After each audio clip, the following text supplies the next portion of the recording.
नमस्कार। कभी कभी कुछ शब्द सिर्फ शब्द नहीं रह जाते, वो एक पूरे दौर की, एक पूरी पीढ़ी की कहानी बन जाते हैं। ऐसा ही एक नाम है जंगल राज। ये नाम एक खास वक्त और एक खास जगह से ऐसा जुड़ा कि उसकी गूंज आज भी बिहार की सियासत में सुनाई देती है।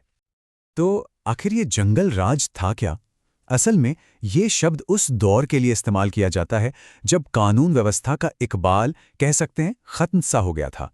जब लगने लगा था कि क्रिमिनल्स बिना किसी डर के पूरी आज़ादी के साथ घूम रहे हैं। तो ये सब शुरू कहाँ से हुआ? इसके लिए हमें चलना होगा 90 के दशक में बिहार में।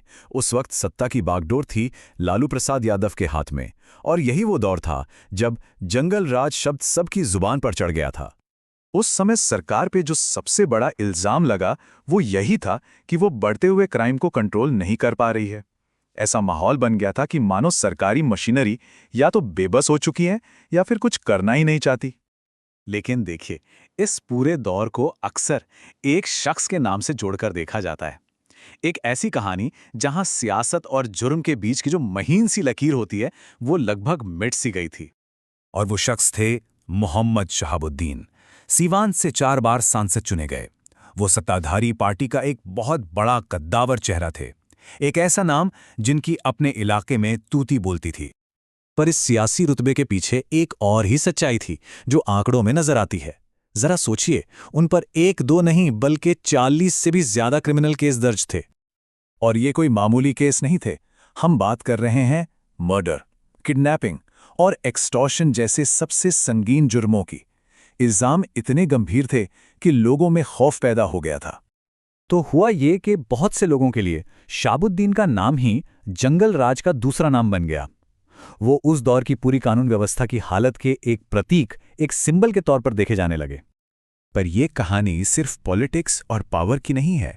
जब सिस्टम फेल होता है ना, तो इसकी असली कीमत आम इंसान चुकाता है।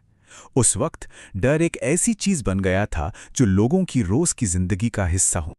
ऐसी ही एक कहानी है जो आज भी लोगों को दहला देती है। औरंगाबाद जिले का ये मामला था जिसने पूरे देश का ध्यान अपनी तरफ खींचा था।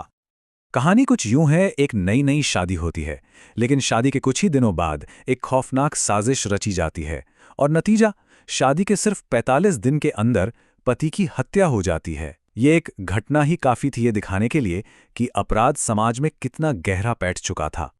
और सिर्फ यही नहीं, एक और मामला था जिसने पूरे देश को हिलाकर रख दिया था।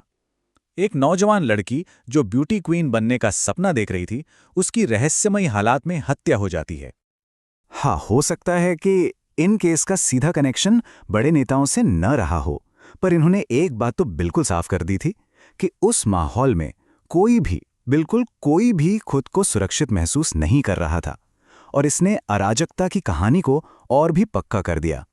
अब सवाल ये उठता है कि दशकों बाद भी ये जंगल राज का दौर बिहार की राजनीति पर इतना गहरा असर क्यों छोड़ गया है? इस पर आज भी इतनी बहस क्यों होती है? देखिए, इसकी विरासत आज भी जिंदा है, खासकर राजनीति में। जंगल राज ये सिर्फ एक बीती हुई बात नहीं है। ये एक ऐसा शब्द बन गया जो एक पावरफुल पॉलिटिकल टूल है जिसे विरोधी पार्टियां आज तक इस्तेमाल करती हैं। और इसी वजह से आज भी उस दौर को लेकर 2 बिल्कुल अलग-अलग कहानियां सुनाई देती हैं। एक तरफ आलोचक इसे सरकार की सबसे बड़ी नाकामी का दौर बताते हैं, वहीं दूसरी तरफ उस वक्त की सत्ताधारी पार्टी के समर्थक इससे किनारा करते हुए बाद में हुए विकास की बात करते हैं।